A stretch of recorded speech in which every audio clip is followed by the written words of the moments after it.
कुछ ईरानी ज़ाहिर कहते हम करबला गए तो 40 के दिन थे, हर बंदा कह रहा था आप हमारे घर आए, हमारे घर आए। कहते हमें जल्दी करबला पहुंचना था, हम नहीं रुके।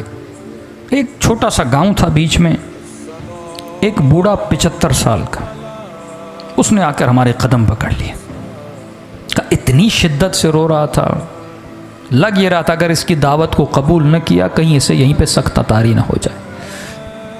का ज़्यादा नहीं, बस आओ मेरे सुफरे पे खाना खाओ, अगर तू मेरे सुफरे पे खाना खाएगा मैं ऐसे महसूस करूँगा कि गोया हुसैन मेरे घर में मेहमान बन के आए हैं। खुलूस।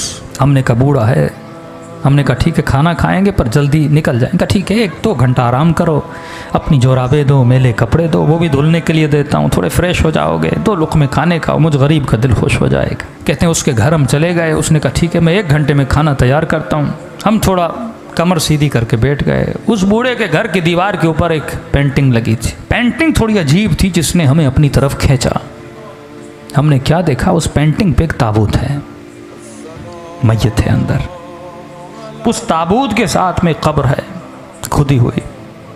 हमने कहा ये कैसी पेंटिंग है, लोगों के घरों में जाओ, यहाँ करबला की जरिए ये चीज़ें हैं, लेकिन ये कैसी पेंटिंग है जिसमें ताबूत है, ताबूत के अंदर मैयत और सामने खुदी हुई कब्र है।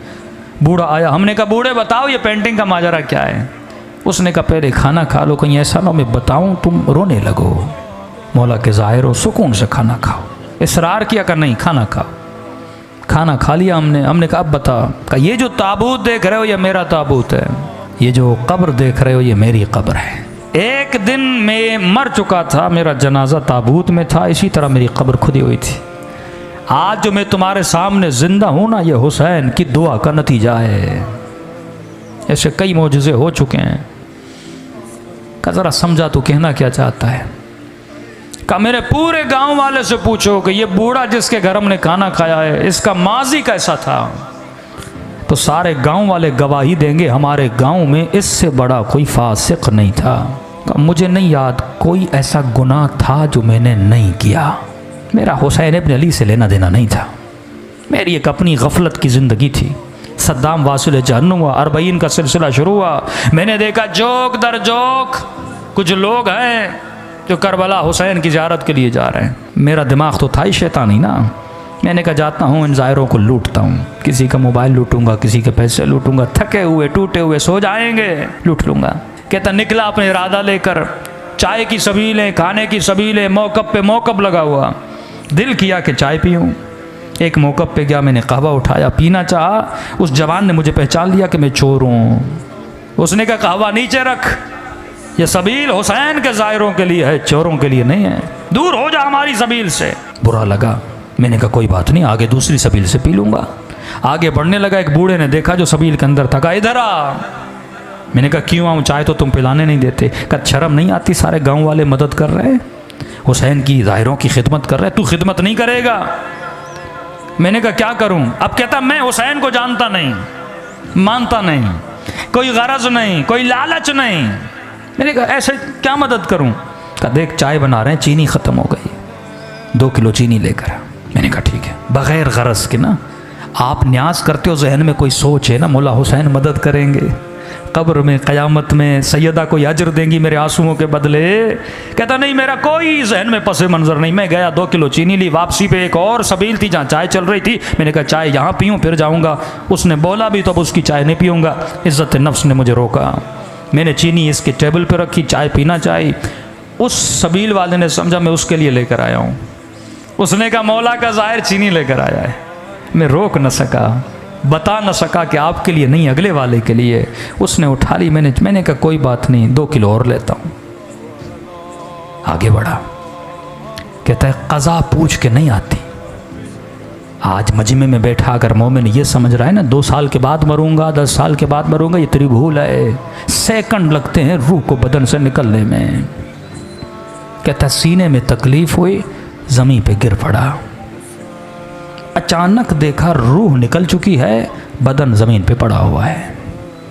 लोग दौड़े दौड़ा चेक किया कि बंदा मर चुका। का इतना फासिक था, मेरे जनाजे को कंधा देने के लिए मेरे रिश्तेदार तैयार नहीं थे। 4 मजदूर ढूंढे, उन्होंने कंधा दिया। समझ रहा था ख्वाब देख रहा हूँ, लेकिन जब अपनी खुदी हुई कब्र को देखा, ताबूत पे अपने जनाजे को देखा, मैंने कहा ख्वाब नहीं, मर चुका है। कहता इस आलम में परेशान खड़ा था, किसे पुकारूं? बंदा कुछ करे तो अल्लाह को पुकारे ना, न खुदा को सही से मानता था। कहता है कब्र के किनारे पे 2 अजाब के फरिश्ते खड़े थे, हाथ में गुर्ज लिए। इतनी हैबत थी इनके वजूद में, जब देखते थे गोया मेरे अंदर से जान को खींच लेते थे। समझ गया उतरूंगा, कब्र का दरवाज़ा बंद होगा, अजाब शुरू हो जाएगा। कहता मेरा वजूद कांप रहा था, किसे पुकारूं? कौन आएगा मदद के लिए?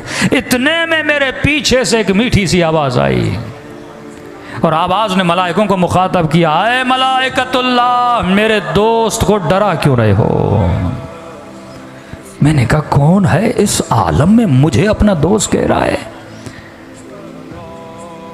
कहता है मुड़ के देखा तो मलाइकों ने बड़े अदब से इसे झुक के सलाम किया और कहा अस्सलामु अलैका या अबा अब्दुल्लाह अल हुसैन, हुसैन शहीद करबला। हुसैन ने मुझे अपना दोस्त कहा मुझसे ज़्यादा मलाइकों ने ताज्जुब किया। कहा मौला ये रहा इसका नाम आमाल, दूर दूर तक आपके किरदार किसके अंदर खुशबू नहीं है, यह आपका दोस्त कैसे बना? इमाम ने कहा अगर दोस्त न होता मेरी सबील पे 2 किलो चीनी न देता। कौन देता है बेगरज किसी को कोई चीज़? कहा हुसैन गुनाह बहुत हैं, 2 किलो चीनी की कीमत क्या? ये हुसैन है, ज़रा ज़रा चीज़ का हिसाब रखता है हुसैन, ये करीम है। अजीब जुमले इस बूढ़े ने कहे कि सुनने वाले ईरानी सारे ज़ाहिर रोने लगे। कहा इतने करीम है, हमें पता नहीं था मौला हुसैन का। इमाम ने कहा 2 किलो चीनी के अंदर जितने चीनी के दाने थे, हर दाने के एवज इसका 1 गुनाह मिटा दो। कहा मौला मिटा दिए, अब भी गुनाह बहुत है। कहा 2 किलो लेने गया था, ली नहीं थी। अगर तू करबला जाने की नीयत करे, बीच में मर जाए ना, सवाब लिखा जाएगा। आया तो था ना, नीयत तो की थी ना।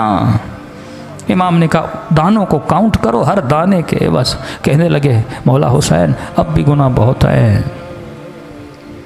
बूढ़ा रोकर अपना सर पीट के कहने लगा जब ये कहा ना मौला अब भी गुनाह ज़्यादा है, कहता मैंने सर झुका लिया, अब हुसैन क्या देंगे, कुछ है ही नहीं। क्या मौला हुसैन ने कहा और कितने किलो की ज़रूरत है? हुसैन खुद खरीद के देगा। का एक शफ़क़त भरी निगाह से मुझे देखा, कहा वापस चला जा और बन के वापस आना। अब अगली बार जब आओ ना हुसैन को मलाइकों के सामने शर्मिंदा होने न देना।